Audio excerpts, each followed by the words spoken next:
Good afternoon, ladies and gentlemen. Thanks very much for joining us. I'm Rajesh Merchandani, the Vice President of Communications and Policy Outreach here at the Centre for Global Development. Thank you so much for giving up your afternoon to come along for this discussion of what is a very important, very timely issue.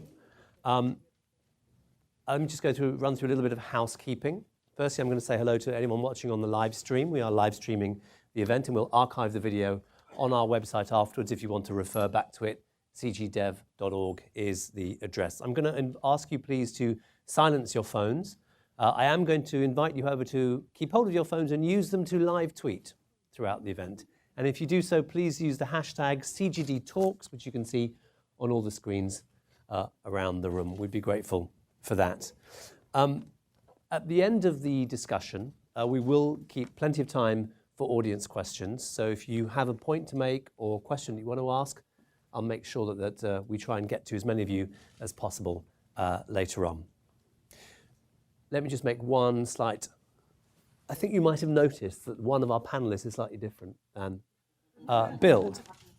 Stefano Manservisi, the Director General of International Cooperation and Development of the EU Commission, is literally hot-footing it here from Dulles Airport right now, slightly delayed, but I think he'll be with us in about 5 to 10 minutes. So when he arrives, we'll put him on stage. Caroline Vicini from the EU delegation here in DC is kindly read up on all the issues, well, knows the issues, and will sit in to begin with. So I think we'll still go ahead and start. So let me just focus your minds with one stark statistic, and that is that 1 in 3 women around the world has experienced violence in their lifetime.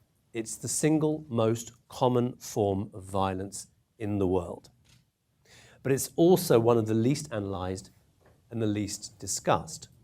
Now, there is evidence, obviously, that shows that fighting violence against women not only addresses horrendous human rights violations and the negative impacts on women's lives and health, but also contributes to countries and societies' sustainable economic, political, and social development.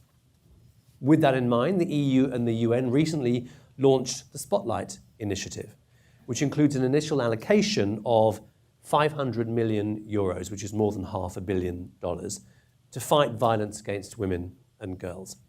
So today, and they just announced it a couple of weeks ago, so today we want to understand more about this fund, and we want to hear and we come up with ideas about how this fund's effectiveness could be optimized. You know, we have the EU and the UN represented on the panel, so they're going to tell us a bit more about it, the thinking behind it. And then we also have policymakers and researchers who can tell us about research and first-hand experience on the ground. What do those things tell us about what works to eliminate violence against women and girls and what doesn't work? And how can that knowledge inform policy and political dialogue going forward that is aimed at eliminating these forms of violence? So, with that, let me introduce our august panel. Dr. Phumzile Mlambo-Ngcuka is the Executive Director of UN Women. Caroline Vicini is the Chargée d'Affaires of the EU delegation here in Washington, D.C. And as soon as Stefano Manservisi arrives, we'll probably swap them out. No offense, Caroline. I'm sure you won't take offense at that.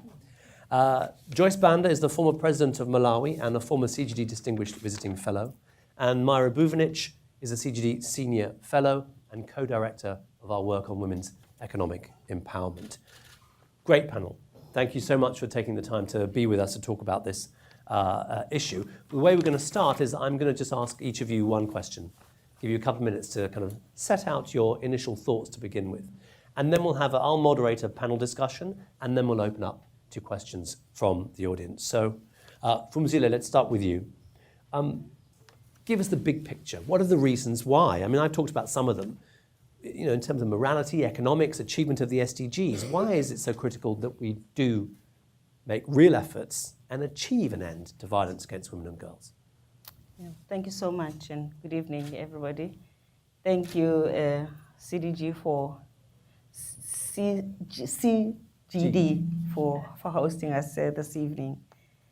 You know, one of the big mantra of the Sustainable Development Goals and Agenda 2030 is leaving no one behind. ensuring that we create a world in which those that are standing at the back of the queue are brought forward economically, politically, and otherwise. There is about 1 billion women that live with violence. You can call them the walking wounded. The issue has not reached a level where every country, institution has made this a priority. There's increased attendance and discussion about the issue, something that we appreciate, but really it has not reached a proportion where violence against women is the top of the agenda, for instance, of every head of state. If so many people are living with violence in the world, according to the World Health Organization, it is a public health crisis because women who live with violence are experiencing mental health challenges. They are in the trauma centers. They are seeing dentists. They are seeing eye specialists. They are in the morgue. They are with orthopedic surgeons. That's where you get data that tells you how bad the situation is. So we do need scaled up efforts to address the issues in a deep way. And the coming together of the EU and the UN and civil society and other actors that are going to be part of this is really about raising the ambition that we have to address the issue, the scale, and the diversity of the issues that we want to address, because later on we will be able to explain the different types of violence and violent experiences that women have. And it is the most tolerated crime that is most frequently committed in the world today. Okay, thank you very much, Mzile. Caroline, Bettini, you are spared. Yeah, I believe. indeed. Stefano Manservisi has literally just just in arrived. time is what we call that. So, please, we're going to swap you Yeah. out on stage. It's literally your turn. Done much better than me. For sure. So sure about that. Hi, Stefano. So, So, Stefano, it's literally your turn. I don't know the term we want. No pressure. Phumzile was just laying out for us why policymakers must focus on this. It's a public health crisis, she told us, given the scale of the level of the violence against women. And later on, we'll talk about how we can get it to the top of policymakers' agendas. But from you, I'd like to hear, to begin with, what was the thinking behind launching this new Spotlight initiative? Well, thank you. Well, first, thank you very much for this opportunity. I'm sorry to arrive in this way, coming straight from Bogota. So therefore, some hints also over there in terms of violence.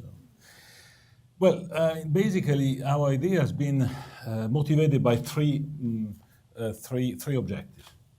Point number one, that it was really time to contribute in a substantial way, with substantial mean, with strong visibility in the good term of the sense, in the sense of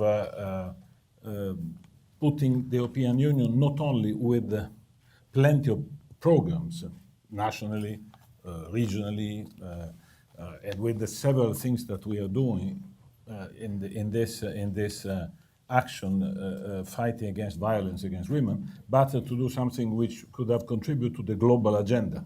So therefore, first objective was we are committed since years in fighting discrimination on gender, fighting violence against women and girls, but sometimes this is not, let's say, taking the shape of what we are doing. And therefore, we said, look, let's contribute to a global initiative, putting a substantial amount of money, €500 million, in order to, let's say, to give a contribution. We're not, the presumption that this will change, unfortunately, but certainly to make even more visibly in connection with our Gender Action Plan 2, which is also, let's say, mainstreaming, which is also indicating and instructing all our delegations, all our programs to address the key objective in fight against discrimination, in particular in fight against violence. So therefore, point number one, European Union wishing to step in visibly with a visible amount of money with a visible plan. But objective number two was also to do it with the United Nations, in the sense giving another contribution, which is that this issue of gender, and in particular violence against women, is not a small thing which can be done at local level, but must be one of the key action promoted by the UN in a strong and visible way, maybe in a more concentrated way too. Not just many programs also there. So there was a symmetry in the UN, many things, many agencies, but not necessarily, say, a single visible initiative, spotlight initiative, as it's been called, in order to give this push. That means multilateral institutions and multilateralism matter, and it is the best way in order to be efficient in addressing this issue. So therefore, a message of alliance between the European Union and UN as being, let's say, the champion or among the champions of multilateralism. The third issue could be a bit smaller in the sense, but in the daily life, I think it's particularly important, is that we have to concentrate our action and avoid the fragmentations among agencies, different trust funds, many things. The idea, therefore, to have this initiative driven directly by SG Guterres and by Amina Mohamed in his behalf, and Federica Mogherini on the other side, and Neven Mimica in the driving seat with our friends, in order to steer action and debate across the world. So therefore, these were the three main issues, and we decided together quickly to focus on fighting against violence, and to identify the basic criteria in order to differentiate that in the different regions in different countries. Therefore, these 3 points as the starting point, the objective, and the motivation behind this. Just a quick follow-up with you, Stefano. This is a multilateral fund, so you've seeded it with 500 million euros. Then what's supposed to happen? Well, let's say that we didn't start with the fund. We started with the policy side. Okay. The fund arrives later, and it must not be the center of gravity. The center of gravity, our challenge that we'll have, will be to be in constant driving seat in setting policies to discuss and to implement in the region. So therefore, money to the service of a policy. But the idea is that other governments pay in? Okay. No one's Yes, done. the idea. Anyone done so yet? The idea so far. Yeah, the idea. Well, Yeah, it's we're very at the beginning. okay. We're at the beginning. Reason why we have to be a bit. I also thought you were pushy. coming with an announcement. No. Joyce Banda. Now, among the forms of violence the new fund aims to tackle are harmful practices such as early marriage and FGM. Now, while you were in office and here while you've been at CGD, your focus has been the girl child, particularly through the lens of these kind of harmful practices. Explain why that is, what you have learned about what works to end violence against women and girls that makes you sure that the girl child should be the priority, and how can that knowledge then inform the work of this fund? In 2 minutes? We can stretch to 3. Yeah, I thought that since you told me that I should share my experiences and to say what is the situation out there, and allow me as an African woman to attach stories so that I make sense of what I'm talking about. I myself spent 10 years in an abusive marriage. So I know what it is to be abused. And I've been very fortunate that the issues that I have championed in my life have originated from personal experience. And I made up my mind that I was going to spend my life fighting against domestic violence, and violence in particular against women. When I started to look around, when I was fortunate enough to be appointed Minister of Women and Children, 2 incidences woke me up. A woman refused to go back to her abusive marriage. The husband came from his village, I can't go back without you, they're laughing at me. She said, no, enough is enough, I'm not going back. That evening, she left to go to the well. He was hiding by the river and chopped off both her arms. A week later, I get a report in my office that a woman, her husband had told her to cook beans. When he comes back, he finds vegetables, beans are not there. Why did you not cook beans? Oh, I didn't have this, that, and the next. He scooped out her eye. So we are not talking about gender-based violence that is petty. We are talking about serious violence against women. I made up my mind that I was going to do something about the situation. I'm so happy that Mr. Conrad is here from the Hunger Project, because that has been one of my partners. Apart from USID, the Hunger Project has supported me in this work. I decided to form an organization of business women. What I am advancing today is that first and foremost, key is income into the household through the woman. Economic empowerment of women is key. A woman came to my office and said, I came to thank you because one day I attended your meeting here at the National Association of Business Women. I had formed an organization of women in business. I believed that economic empowerment is key to social and political empowerment. And so she said, well, when I came, you said, when I become economically empowered, I shall feel it at my household. I shall gain respect, and I shall be empowered to contribute to the decisions at household. And my husband shall stop abusing me. He shall respect me. And I wanted to come and tell you that that has actually happened in my life. Because after that training, I came back, I got a loan, I started my small business. Every day I used to pick wild vegetables and wild mushrooms. But from the time that you gave me that loan, Mrs. Banda, now I can buy a kilo of meat. And I had 6 children, and I wanted to control the number of children at household, but I couldn't tell him. He was going to abuse me. He was beating me up every day. When I started to bring income into the household, it is him who told me, don't you think 6 children are enough?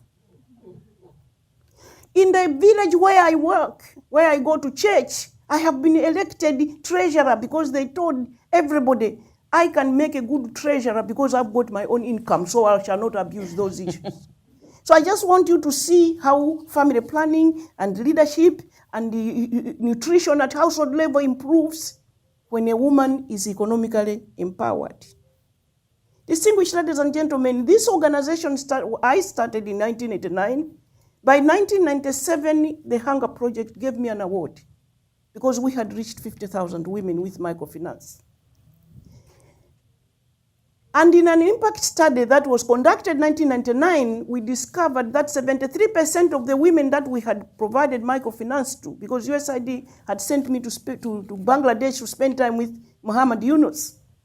And when I came back, we designed our own model. And the women that we empowered, 73% had grown out of poverty. And 84% had earned respect from their family and their husbands and children. So maternal health, education for the girl child. We have been informed the last 2 days that 130 million girls are out of school. There's no way we are going to be talking about achieving sustainable development goals when 130 million girls are out of school. We need to have that list, that number, and I know that with the help of UN Women and the EU, we can achieve it. We can do it. When a woman is economically empowered, she's able to walk away from abusive situations, and she can begin to participate in decisions towards the household, but also decisions about her own body and life. Distinguished ladies and gentlemen, so what does the policymakers need to do? I think it's about political will. I championed the passing of the domestic violence bill in 2006.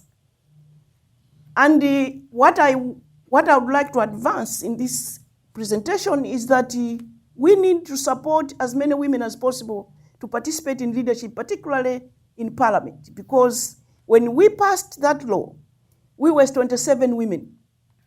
It was not a joke. But we managed in a parliament of 193 to lobby our male counterparts and to bring women into parliament, and we passed that law in April of 2006. I would like also to propose that we can pass any type of laws. I was telling Madam Pumisile, in our countries, we can even put limit of age, marriage age to 18. But if those laws are passed and are not domesticated, and there's no policing to ensure that they're being implemented and people are abiding, we will lose the battle. Number two, in most countries in Africa, and Malawi in particular, there are no visible courts. So a woman can be abused, she wants to go to court.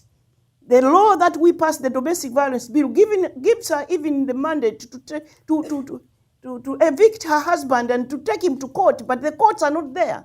So she will not go to court. So it's about political will. I recommend that government should introduce small projects, small programs that are user-friendly for women, particularly microfinance under this project. In Malawi, the president number 2, I am president number 4. President number 2 introduced what he called Small Medium Enterprise Fund. And through that, microfinance organizations accessed government funds to bring down to the villages for small microfinance loans to women. I think one other issue that is key is change of mindset. For husbands in rural areas to value women, to value her as a partner and as a wife. When I started talking about, but you can eat the same food as your husband, as your wife, the men were laughing because it's a joke. Does it make sense, distinguished ladies and gentlemen, that an African woman will grow the crop, tend the crop, harvest the crop, store the crop, process the food, and cook the food and eat last and least? Doesn't make sense. And so if she's carrying a baby, she's eating less, the baby is eating less, are we surprised there's 40+% stunting? I was watching television one day, and in one typical area in Malawi, chiefs were being interviewed. The Hunger Project was invited by me to establish an office in Malawi. And I want to thank you for the work that they're doing. So they were having a workshop in one village, and the country director said, I'm sure you have stopped cleansing your girls in this village. And the chief says, oh yes, you've been spending a lot of money on workshops. Now we know that we cannot give up our girls to adult men to have sex with them so that they are cleansed. And when you talk to families, they don't think they are harming the girl child. They think they are helping her to grow to be a beautiful woman. A little girl was sitting there, said, you are lying, you did that to me last year. And while men were trying to run to catch her, my president was watching, and I was Minister of Women, and I was watching. The president said, did you see what I saw? I said, yes, I'm on my way. The following day, when I got there, the Hunger Project had identified 14 children in the village who had come forward and had been convinced that it is okay to speak. Because they are told, if you reveal what has happened to you, your mother shall die. I found a 9-year-old. So my paper that I published here starts with that story. I asked her, tell me your story. She said, my mother died. Me and my sister were being kept by my aunt. She has to find money for us to be cleansed.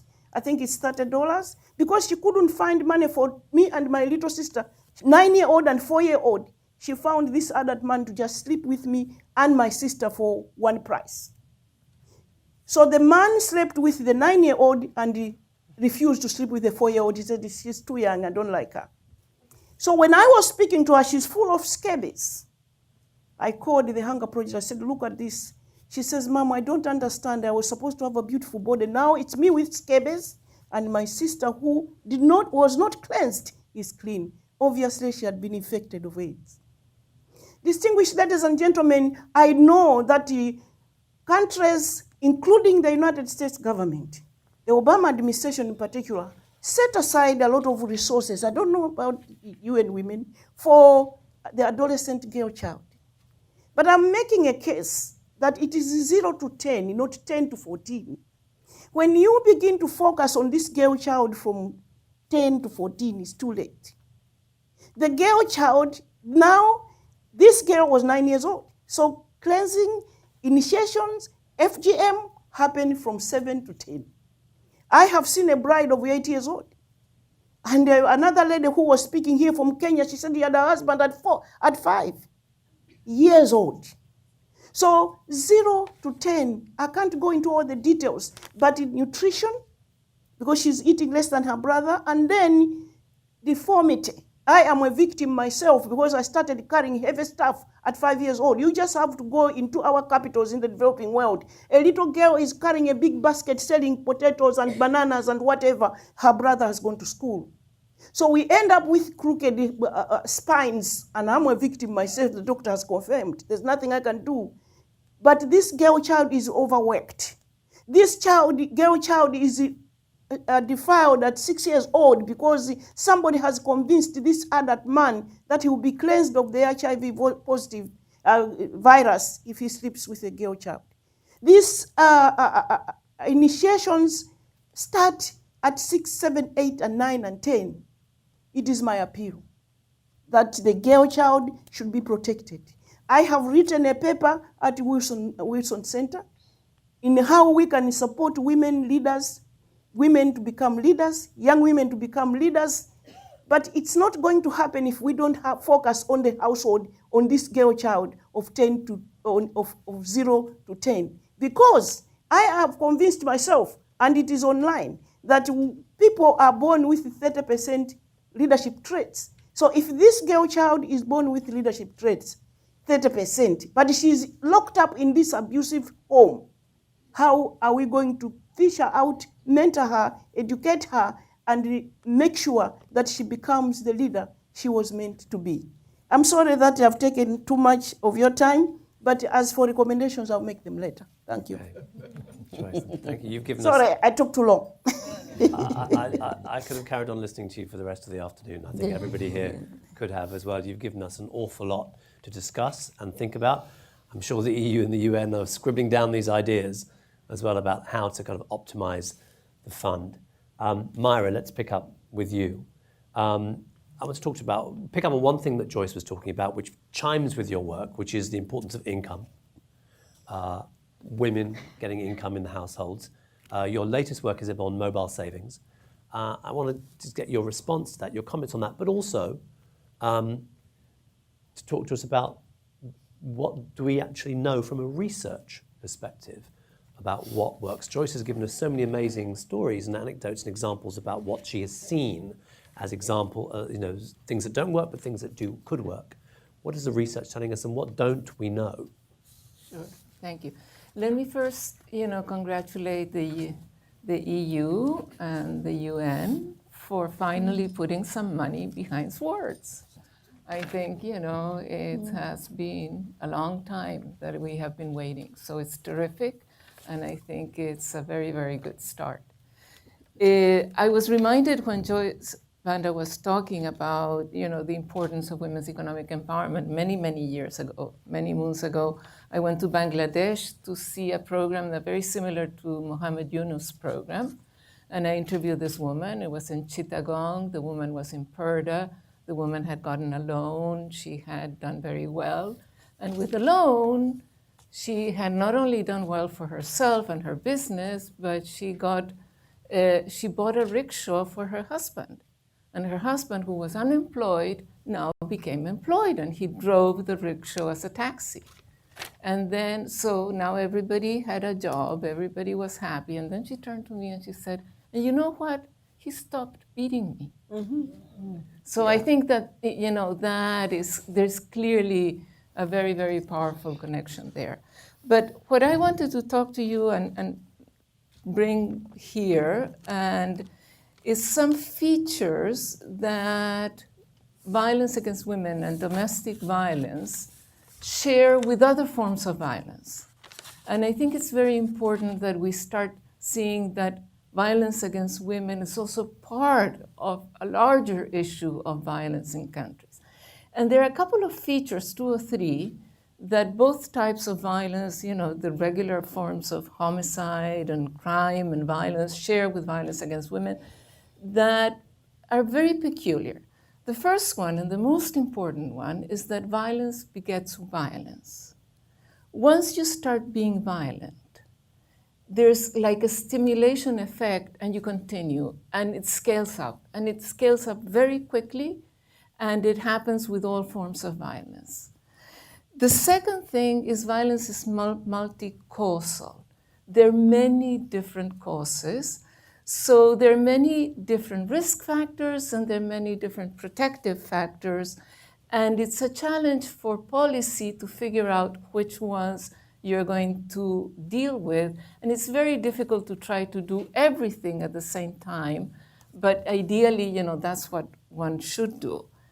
The third thing is that, and this is research in this country that has been done for a long time, if preventing violence costs $1 to prevent violence, controlling violence costs $6. So it's clearly much more cost-effective and cheap to prevent than to control. Particularly because if you prevent, you're not going to have this effect of violence begetting violence. The scaling up of effect, you stop it if you prevent it. And the last thing is that data, in terms of violence, is a problem, but it's also a solution. There's a snowballing effect when you start putting out data on domestic violence in the newspapers, and you start, people start recognizing that there is such a problem, then women come forward and start going to, if there is such a thing as justice home or centers, and they start reporting. And that is very good, so the snowballing effect helps with cure, but it poses a very serious problem in terms of measuring if you're making progress. Because violence is the one thing that once you start having data, in fact, you may get an increase in violence magnitudes, not because they have really increased in magnitudes, but because more people are reporting. They didn't used to report, now are they reporting. So, bottom line, and to the EU and the UN, first, your fund, in terms of spotlight, I think that focusing on prevention makes incredible sense. And it really will pay off in terms of cost effectiveness. And it's something that, particularly in terms of violence against women, very little has been done. There has been more done in terms of treatment, but very little on prevention. Second, you do need to measure. And data on violence against women and data in general on violence is very bad. You do need to measure, but you do also need to be smart about measuring and take into account when you're evaluating programs this effect of snowballing effect. Thank you. Great. Thank you. You look like you wanted to come in there. Do you want to? I'm actually going to get you guys to respond to everything you've heard, and how's that factoring into your thinking about how this fund will operate? Yeah. Well, firstly, I also want to thank Joyce for illuminating the size and the scale of the problem. And I think one thing that her story highlights is the importance of addressing gender norms, stereotype, and practices in society that are very deep. And that requires us to work with families, with men and boys, and with traditional authorities. And these constituencies weren't always the kind of partners that we work with as the larger feminist movement to address these issues. And the effect of not working deeply with these constituencies has really come back to haunt us. And I'm glad that in this fund, the issue of stereotype and gender norms is actually quite critical. Also, I think it is important to also link this up with the general fight for gender equality. As was illustrated, the fact that a woman has to earn money and buy her husband a rickshaw so that she is not beaten up. I mean, the guy must buy himself his own rickshaw. But but I see where. That is the problem. That is the size of the problem that we're dealing with. We're glad that the women stopped being beaten up. But can we imagine how many other women cannot afford to sponsor their husbands, and therefore they are trapped in these abusive relationships? So as we fight violence against women, it also becomes important to continue to invest in other forms of programs that are addressing gender equality, such as women's economic empowerment, which everybody has mentioned in the team. Other important factor to take into consideration, which the fund also looks into, is the importance of also taking advantage of existing practice and initiatives. We are not pretending that we are starting from a blank slate. And we will be working with civil society, with governments, and with other actors who have been working in the field, including the work that the EU has been doing. Ourselves as the UN, we have not been, it's not the first time that we'll be coordinating ourselves. UN Women has 20 years of coordinating the fight of ending violence against women through the trust fund that sits under the name of the Secretary General, which every year promotes an orange campaign that everybody in the world participates in and gives us a strong capacity for advocacy. But what has been the problem about this campaign is that because the resources were so small, we've been doing little things, but across a wide area. What this fund gives us a possibility to do is to build on this campaign, on this 20-year experience of coordinating more than 30 UN agencies that are active in this campaign and doing something much more significant. For instance, the fund will focus on trafficking in Asia in a significant way. It will focus on cultural practices and sexual violence in Africa in a significant way, maybe not in all the countries, but where we will invest, we will be trying to do it in a manner that will be so deep that we'll be able to get best practice. But also it's important to use some of the experiences that will exist in those countries so that you can scale up the best practice that will exist there, whether they come from private sector, from civil society, and from government. In Latin America, it will focus on femicide. A big problem in Latin America, already a number of governments have already passed legislation that addresses femicide, but there isn't yet enough depth and work that is happening to take advantage of the new legislation that is there. In the Caribbean, it will focus on domestic violence. But even with that, we have not addressed all the forms of violence that exist in the world, which therefore begs, that is why we're saying it is a significant amount, but it still needs more investment so that we can also do address the other forms of violence that still will exist in society, in addition to what we're going to be doing. Actually, you just made a point that was going to lead me to my next question, which is, given the scale of the violence that we've heard and the numbers, is it enough? No, Talk to him. It is not enough. It is for sure not enough. Not enough. But the idea is not to say now finally, we do, and then we put effort. These are peanuts. Because just listening to Joyce, from Seeley, the point is really to try and promote something which is pushing in thinking and acting in a comprehensive way. It's not an individual issue, it's an issue of society. It's not just a personal and moral issue, and being the only man here, I feel ashamed, by the way, Sometimes you have to also share this sentiment. But it's the fact that, you have to combine elements of sustainability of governance in societies and of, a wider objective, which is the fact that today, after years of campaign, etc., it remains that more 50% of the mankind is discriminated, is beaten, is excluded, is violated.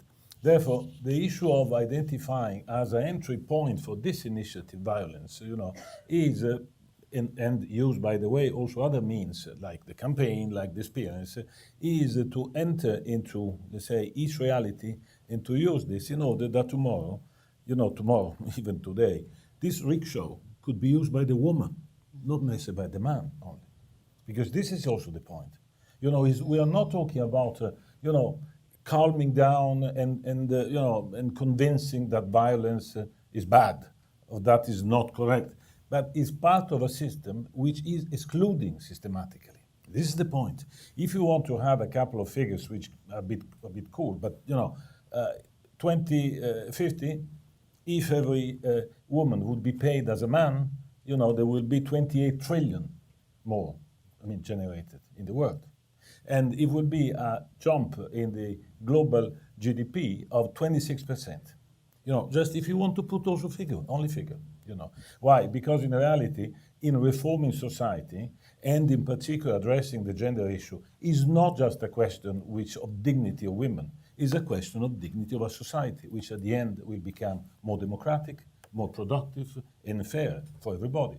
Hence, what we are doing, what we are to do, and it has been explained. Now, we try to identify together, highlight, specificity, which are allowing us to enter into organizational society, to unlock forces, and therefore to be able to work with the civil society and with the government in order to make sustainable a path which is not only to address violence, but to address and to reform the whole system in terms of to give women the chance they need, they have, and that everybody should have. So therefore, it's a bit, now, how we'll do it? We will work together in order to identify some pilot countries. We'll not cover everywhere with the same, because otherwise it will amount to small things, But we'll try to enter into this reality in which we can matter, because there is, let's say, a basic political will. There is not hostility. We need the institution, because the institution will then have to adopt laws, to enact law, to enforce laws. We need sustainability. We will work where the specificity of the phenomenon that has been identified takes shape in a way which is representative of a disease of a society. Therefore, will unlock the possibility to reform this society. There will be a criterion where we are able to be present on the ground, because this, even if it's driven by the top, and I underline why, but it needs to be then translated into action on the ground. Therefore, we need to be able to be there. These will be the criteria in order to identify 4-5 countries in each region which should drive, let's say, this process and show that things can happen. We need to show results. Maybe we'll not be able to enter into the most difficult situation, but we would like to try to show that it's doable, it's possible, and that this will bring in benefit for everybody. This will be our criteria. And we're working on that. And by the way, again, no pretension to solve, to be, but if we think, as European Union, in reality, we're spending billions on gender. Billions. Dozens of billions since years.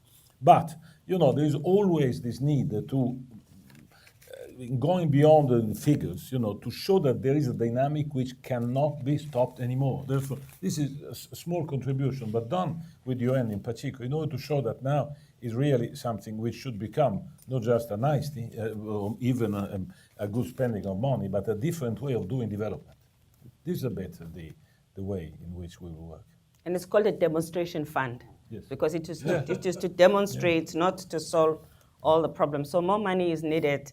We open for business for more money. Correct. You want to be down the road, I think. Joyce. I thought you were putting your hand up to speak. No. No. Okay, so let me ask both Joyce and Myra questions from what you've heard about the demonstration fund, finding 4 or 5 countries where you can show results. How should they choose? Yeah, I have been working with UN Women, and I know that they are capable of looking at the group. She was already starting to talk about how they are going to go into South America and in which countries and on what issues. So, yes, indeed. In fact, sometimes when you pick 4 countries and they are pilot areas and achieve all that you had set out to achieve, it's better than scattering yourself all over the place and run around, because at the end of the day, then you don't yield any concrete results. But I would like to appeal that perhaps each region will have its own priorities. And perhaps it will be very important to consult. Fortunately, UN Women has already initiated and the formation of an African Women Leaders Network, which we launched 2-3 months ago, and we met again during the UN General Assembly. I am saying this because it is very, very important for the actors, the players, the activists on the ground to be involved. And to identify, to say, for Africa, is it harmful traditions? Is it education for the girl child? Is it the passing of laws, domesticating them, and making sure that countries are abiding by the laws they have themselves passed? I say this because you find a country has said 18 years is minimum age for a girl to get married. But then education is not free. Secondary school education is not free. And there's no way anybody in my tribe, after she has started her menstruation at 12, to stay up to 18 years old and not get married when she's not going to school. That's not possible. So I am sure that UN Women, in consultation with the actors on the ground, will prioritize.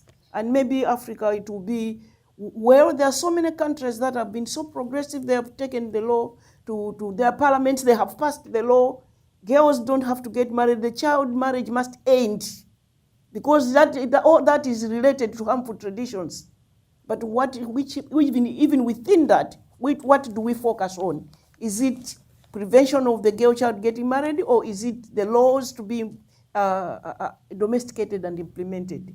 I just want to say that I'm very excited listening to these two distinguished ladies and gentlemen that it's finally happening, but we also acknowledge that 500 million is not much. But it is the first step that you have taken that I am sincerely appealing and hoping we are alive. Yeah, so I'm appealing to the whole world to top up, because the 130 million girls can't wait. I would, obviously see big countries who are willing to put some monies alongside and greater commitment. I mean, that will ensure that, your effects are going to be stronger.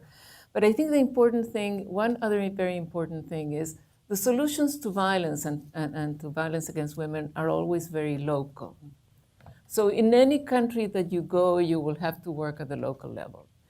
But what is terribly important is that you evaluate and measure, and then that the best practices get disseminated widely. And particularly South-to-South dialogue is incredibly important to get the lessons learned and apply them. And the final challenge, and because it's something I used to work on violence, and I used to work on domestic violence in Latin America, and it's a challenge that is really, I think, that I feel that is critical is to integrate violence against women with all the other conversations about violence. In Latin America, there's a very important group in Colombia, actually, and in all of Latin America, of people who are experts on violence, and they're called violentólogos. And they're really, they have done incredible things in terms of reducing violence and preventing violence. Mayors, politicians, academics, they are in that field, they never deal with domestic violence. And we in the domestic violence field, it's a women's field. And because of that, it becomes marginalized. And I think it's time to integrate and to mainstream domestic violence, because as domestic violence has some things that are different, it has many other things that are common with other forms of violence, and where some of the most effective solutions are going to be not specific to violence against women, but they're going to be things like, reducing alcohol consumption, because alcoholism is one of the risk factors of violence. Putting lighting in the streets, because that really is one of the preventive factors. So I think that is a huge challenge. And if you can do that, I think you'll have a much more impactful effect. Okay. Great comments, panel. Thank you very much. I'm going to open up to questions from the audience now. We have plenty of time left. Lots of hands going up. Great. So I think we'll start with this lady here, and then we'll take the Gentleman Hunger Project, I think, on the front row, and then we'll work our way back, lady in the green as well. I'll take 3 questions at once, and then we'll work our way down, and we'll come to you next round. Hi, thank you so much. I'm Daniela Ligero with Together for Girls. I'm so delighted to see you up there, and congratulations. This is absolutely fantastic. My organization focuses on violence as well, but specifically at looking at this intersection of violence against children and women, and one of the things we focus on is girls. I really wanted to pick up on what Myra said about prevention. I think there is such an opportunity now to focus on prevention. And we have data for about 10% of the world's adolescents showing that in addition to child marriage and FGM and the kinds of things we associate with adolescent girls, intimate partner violence, dating violence starts early. It starts in adolescence, both victimization and perpetration. And so I'm wondering how you've thought about, as you're thinking about dealing with domestic violence, with femicide, how are you thinking about starting early and integrating the research we have now around these cycles of violence that tend to repeat themselves and start early on? It'd be great to hear a little bit more about that. Thank you. Okay, let's pick up 2 more questions. Yeah, thank you. And thank you, Madam President, for your comments. It's one of the things that we have seen. Just tell us your name, so for those who don't know. I'm sorry, I'm John Coonrod with the Hunger Project. And my colleagues in all the regions have all seen 2 key elements when violence has been prevented. One is that grassroots women are organized, that they have organization, that they're not alone. And so I'm praying that you will all say that investing in grassroots women's organizations is going to be part of this.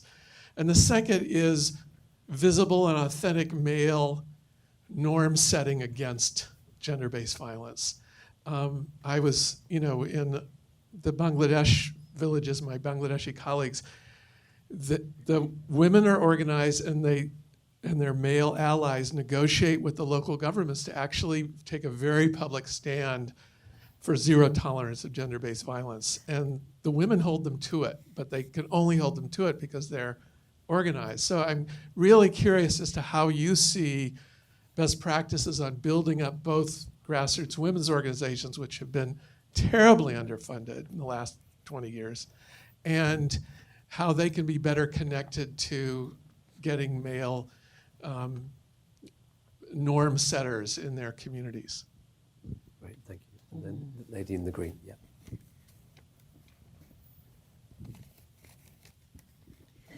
Good afternoon. I'm Alessandra Rezu. I'm the Inclusive Health Policy Lead for Handicap International.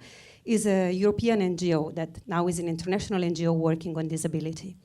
We have heard from the speakers about the link between violence and physical injuries or mental issues. So let's say the link between violence and disability, if you allowed me to say so.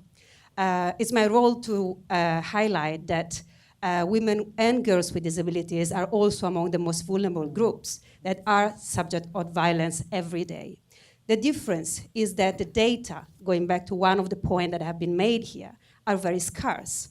And sometimes the role of my organization is to collect data on this topic together with other organizations, but still, this is a main challenge. And because we know that actions and policies sometimes are based on data, my first point is, please, in this new intervention, a new initiative, Spotlight, let's not forget that there are groups that are not counted yet, but not for this reason, but they count anyway. And I have been working in different developing countries, and with UN Women, we have been, the European Union, we have been addressing this topic, but now is the time to take it one step up. And the question that I have for you is also how organizations like Handicap International, but other international organizations and civil society organizations can be involved in this initiative, because we heard a little bit about it, but I would like to hear a little bit more. Thank you. Great. Okay. Fantastic questions, everyone. Panel, let's get what. I'm going to pick up some more questions in the second round. Otherwise, we'll just have too many questions to get through in the beginning. I'm going to throw it open. Pick a question and start. I can remind you of the questions if you, you have. I know Great. that, two observations, because I think just also to divide a bit our task. I think on prevention, and by the way, is perfectly in line with the discussions that we have around here in these days. I think that education and quality of education is the crucial thing. You know, we have been focusing for a year, and rightly so, by the way, on the quantity of girls and boys going to school, a bit less on the quality of the output. Now, I think that there is a correlation between what we are now discovering, that the output in terms of teachers and pupils alike, you know, is in a certain sense disconnected between what is the need or the evolution of a society. So in other terms, the quantity of people which are more or less literate and therefore they're able to end the primary cycle is not a guarantee that in this way they are, let's say, contributing to the society in terms of economic growth, but even contributing to the society in terms of quality of the society. Therefore, I would say there are many things that one can do, but certainly to get it more right in terms of education, and the quality of education is one of the most important prevention factors that can be, on which we could work more. The second point on which I'd say is that, there are best practices, there are the grassroots organization. All this is crucial. I mean, without this, we'll go nowhere. But I think that we need to have clear in mind that if you are not changing or entering into a governance system of a state, this will not last. Because it is not because there is a collection of good practices, even at community basis, that will imply that there is a change of the society. In the sense that without the former, the latter will not be able to consolidate. But we have to work on these two. And therefore we have to be ready to put our hands into the mud sometime. Because we have to talk to government, we have to talk to local authorities, very important all this. So, I mean, I insist very much because I'm convinced that now working on fight against violence, but more in general, on the gender issue, is a real transformation of the society. And therefore, if this is not anchored in the institution, in the way the people decide, in which how many women are in the parliament, how many women are in the government, then we can accumulate good practice. We certainly contribute, and this is formidable, to change mindset. But the risk is that this will not last, and therefore we have to work on these two plan in a sense. And for that, civil society is fundamental, not only in order to check and to warn and to scrutinize, but to make proposals, in order then to have something which remains and which can open a political debate at the institutional level. Okay. Some of the critical interventions already identified that would make this comprehensive, but I think this does not mean that it's already conclusive, would include laws and policies as well as implementing them, because we do have also already a lot of good laws and policies in many countries that are not being effectively implemented. So part of what we need to be doing in Spotlight is to advance implementation, because a lot goes into the passing of the legislation. And if it does not get used, it's energy wasted. And in passing of the laws and policies and implementation, that also needs to be accompanied with the training of law enforcement agents. Yeah. Because in some countries, it's not lack of trying. Sometimes we actually find policemen, magistrates that just have no clue about what it is that is an acceptable standard of policing. And in the same way that, for instance, in the rights of a child, we more or less in most countries know what is a minimum standard, even though we don't follow the standards everywhere. But this social worker, every social worker comes out of the School of Social Work these days knowing what is acceptable. Lots of policemen come off of police academy without a clue. Lawyers come off law schools. I mean, I have a daughter-in-law who graduated from law school less than 10 years ago. She told me, Mama, for the first time I knew that violence against women was a problem was when I had a client in front of me. I was never taught this in the law school. And this is progressive South Africa. So this is how bad this issue of laws with no one to implement them and no one who knows how to implement them. And I think this is one common problem across the world that we need to address, at least in the countries that we're going to be working in. The creation of institutions that work, and that work for everybody, work for children, work for people with disability. So we need to disaggregate not just gender, but the different intersectionalities and people that are affected by those intersections. The prevention, I think we all know the importance of prevention, because if it doesn't happen, that's the best thing.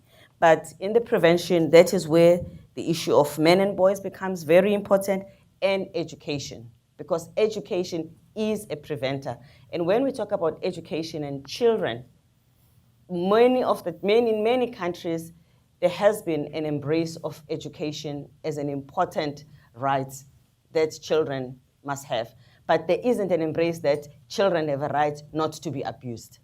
So we need to make sure that education system speaks to these issues, because this is one public institution that the majority of human beings go through in most countries. We've come this far with education, so we must negotiate through education as the one institution that is accessible, including enabling teachers to be ready to do this work, because teachers also can be part of the problem. The lack of female teachers in rural areas in many countries is a big problem. So investing in the teacher training and training of female teachers. Malawi, is, we were discussing that maybe 8 years ago, Joyce, the limited number of female teachers. And of course, I will not say a lot about the services, but even those services come after an incident has happened. And in many countries, the services are not adequate enough. Probably in this fund, that is not the best strength of this fund as far as I'm concerned, but we need to make sure that we put pressure on the government to create the services and the institutions, the shelters that will be able to support women. Of course, data has been canvassed. The last thing that I want to emphasize, the existence of women's movement, feminist movement, even beyond just civil society. There is no country that has been able to address these issues when it does not have a robust, independent, and effective women's movement and civil society. And without that, we definitely will not succeed. And for us as UN Women, that is a bottom line. The importance of creating a women's movement, that is bottom up. And of course, in that women's movement, addressing the issues that women are concerned about, and children being top of the agenda. Absolutely, absolutely top of the agenda in the intersectionalities that would impact on women. Okay, great. Just in the interest of time, Joyce and Myra, I'm going to ask you just for quick comments on this issue of investing in grassroots. Just to add on to what Phumzile has just said, is that, and responding to Mr. John Conrad, women's networks, yes. But I think I should like to say that it's governments. Governments must open space for civil society, women's groups to thrive. Because in some countries, they're treated like opposition parties. They just have to stick their neck out, and they're beaten, they're abused. In my country, when Mr. Hunger Project came, I was not in public office. But every event that took place in Malawi, the President Muluzi was there. Government must be seen to be working with the women's organizations or men's organizations in order to bring about that comfort, that confidence and the people. That's what the people want to see. But when the civil society and government are fighting all the time, it doesn't help. And I am just so grateful that you brought about the issue of the people with disability. When I came into office, you will recall that in Malawi, I think the first bill that I took to Parliament as head of state is the law for people with disability. In the past, they were actually being carried upstairs because people don't care, and people with disability don't know in the developing world that they can take a government to task and even take the government to court. So we have to educate the people with disability that there should be nothing about them without them. And that they must be given positions in government I ensured that there was a ministry of people with disability and the elderly, and a minister that was a woman of disability as cabinet minister, because she is the one who is going to advise me about the actual situation. And I was one of the few presidents on the continent that organized a summit of fellow heads of state to discuss issues of people with disability. And finally, it's about appropriate education. Education, yes, but education that we are proposing, I belong to an organization, you can Google this later on, called Think Equal. Think Equal was started by a lady who, Leslie Udwin, who lives in UK, but that is lobbying for the introduction of special curricula that introduces rights education to boys and girls from age 3. Fortunately, 119 schools working with the UNESCO, the 119 schools launched this new curricula starting from January. So from early childhood education, girls must be, and boys must be taught about rights. Myra, quick point. I want to make just one point on data. And you know, violence is such a phenomenon that is very hard to attach a module to a regular survey questionnaire on violence. I mean, we have the Demographic and Health Survey attaches modules, and we have, for the most number of countries, we have modules of violence. But those modules of violence in a larger survey never work well. And they underestimate violence, they have problems with application. So we really need these standalone, more detailed, more expensive surveys. My plea here is, WHO has done sort of a multi-country study of 18 countries. UN Women, you have done some, are working on violence guidelines. I think that the UN system, with the World Bank and the IFIs, need to get together and coordinate and really, try to sort of optimize the ways that you are conducting surveys on violence against women, so we have the same questions for the different countries. I mean, it's sort of crazy. I think that now people are doing things in separate ways in terms of data. Is the fund going to be able to address data gaps? Looking at collecting more data, more research? Yes, I mean, we have started a very sound analysis on how to identify, let's say, the entry point in each region based in precisely on what, if we take violence, it means in Latin America, in sub-Saharan Africa, in the Caribbean, etc., etc. So this was excellent work, by the way, done on the basis of UN Women Experience and database. But therefore now we have to go on, but this is sort of activity which will create knowledge in order then to, let's say, to assess it properly. So, but we are starting evidence-based. All our work is evidence-based, but this evidence are due to be enriched further in order precisely to adjust our action.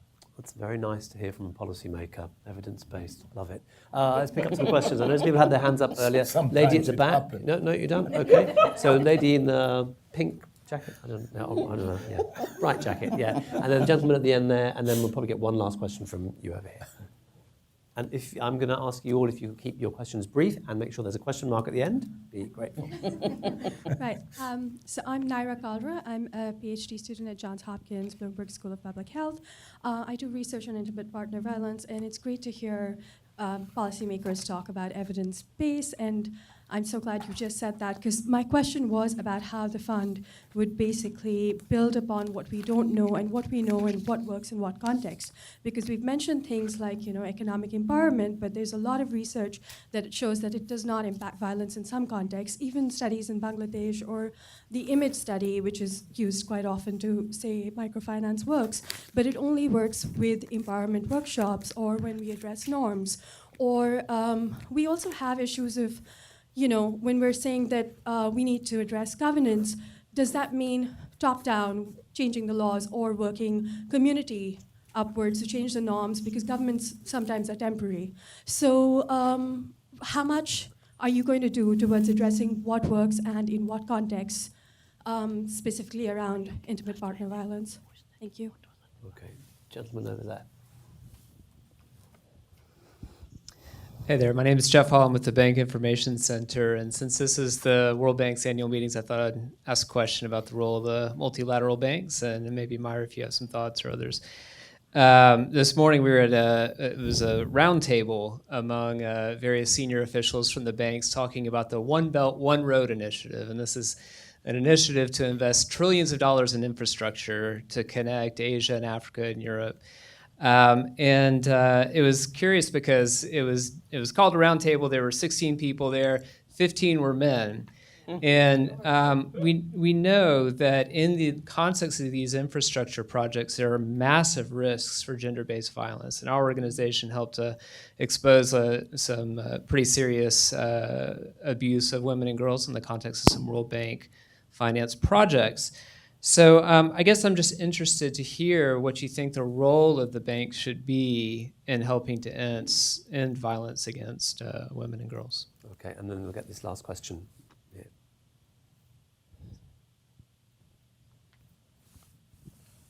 Hi, Danielle Robinson with the World Bank. Really quickly, violence against women and girls is particularly prevalent in displaced communities. So with the increase in global forced migration flows, does the fund have a plan to, or how does the fund plan to combat such violence in displaced communities which may possess less legal protections in their local context? Okay. Thank you. Okay. 2 World Bank questions. I don't know about allowing them. We'll let it go. We'll let it go. Given that it's World Bank Week, you've escaped the bank this week. You're here. Okay. Panel. I think I want to start with those last 2 questions, actually. The role of the MDBs and how the fund is going to address the issue of violence in displaced communities. Those are really good, concrete, discrete questions, which feels like it's to you two again to begin with, and then maybe Myra on the MDBs. Yeah, I mean, on the issue of displaced persons, some countries have more displaced persons than others. So clearly, you couldn't work in the DRC, for instance, if the DRC became one of the countries without addressing the fact that we have so many displaced persons in that country. Right now, if we were to work in Myanmar or Bangladesh, you would have to deal with that. So I think that there are certain groups and constituents of people that just stand out about the amount of violence they have to shoulder. We saw that, for instance, in the case of Myanmar, Bangladesh, the reports are showing us that there's extraordinary type of violence that the women that are caught up in that conflict have suffered, unparalleled. So if you were to go and work there and you did not address the women and men to some extent in those communities, we probably would just not be doing our work. So then if we do happen to work in a country where there aren't displaced persons, then obviously the issue don't arise. So, but I don't see us working in a country where there's displaced person and we do not have a particular approach and engagement that addresses the issue of the women and girls in that particular country. I also think that I just want to go back because there was a question about disability and civil society in the previous round. That we and UN Women right now are working on our enhanced approach to addressing the issue of disability, which was independent of this process. But now that this is happening at the same time, we definitely would make sure that as we do this work so that we don't burden the spotlight with everything, we take this work from the work that we are going to be doing in evolving a strategy for disability, and we make sure that it enhances the decisions that the spotlight is going to be taken. And there is involvement of civil society at a global level that will help to advise the fund. But in the countries where the fund, the spotlight will also work, civil society will be involved. We expect that some civil society will become part of implementation, some will advise, some will be advocates, depending on the different strengths that the civil society will bring to the discourse. And we will look at, compare what works and what doesn't work. So we will tap into research from people like yourselves who would have done that kind of work. So it really is all hands to the deck. And I think that if you think you have something to tell us, to guide, to assist, our doors are open. We would like to get as much contribution as possible. Well, CGD can definitely provide you with a lot of evidence and research Oh, on yeah. what works, in fact, and what doesn't work. Stefano, Vumzile answered all those questions. I don't know if you have anything you want to particularly The add bank, on that. the or we bank. can- I left the bank. On the bank maybe because there is an ongoing important initiative of the bank, which is the 1 billion trust fund on women entrepreneurs. Even if it is not the same title, I think that we have not only find synergies for a number of obvious reasons, but because choices that the World Bank can do in the framework of that important action will have an impact, will be helpful in order to eradicate some causes of violence, some, not all, but certainly some causes, and generating, let's say, an activity which is empowering more. I mean, empowerment is not economic empowerment is not per se a solution, of course. But apart from the fact that evidence shows that where women are empowered because they were able to reach this by their own means, then society is different.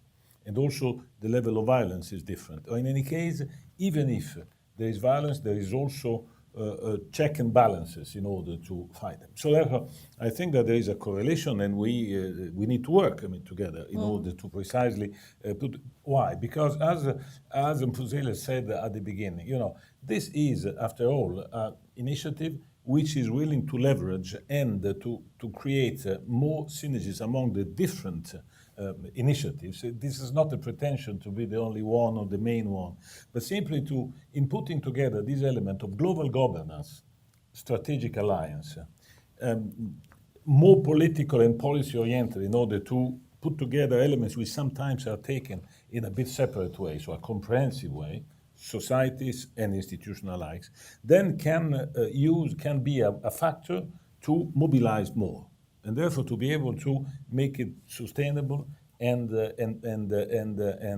much more, let's say, permanent, this kind of activity. Then you can be under the economic side, create jobs, could be also on the other side, could be education, and so on and so forth. But this is a bit the element. So therefore, this fund is extremely important, and therefore let's try and work together. Many other things, but Joyce. Myra, on the role of the MDBs.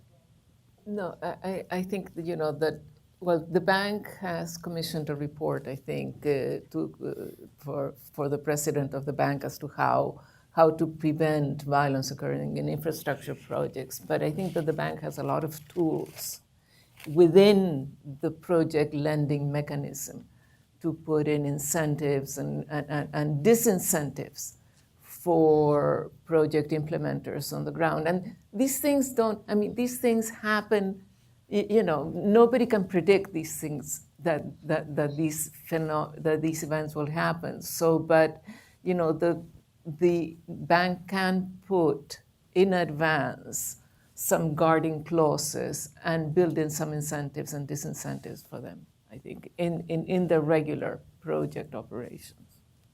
Okay. Joyce, I'm just going to ask you to finish us off with a call to action. What do you want people here to leave with? One thing. One thing that I want people here to live with is to say that those of us that are grassroots organizations, village women, are ready for action. We know what to do to move us from point A to point B. What we are looking for is partnership. What we are looking for is support. Being rural and being poor and being in poverty and being hungry does not mean that we have no brain. And so therefore we are very grateful that we have these two organizations working, looking towards ending violence against women. So my last words are that there should be less conferences and more action. Thank you.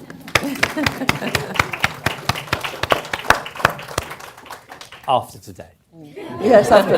Okay. So, ladies and gentlemen, tremendous contributions from our tremendous panel. Please give them a round of applause and thank you very much for coming. Thank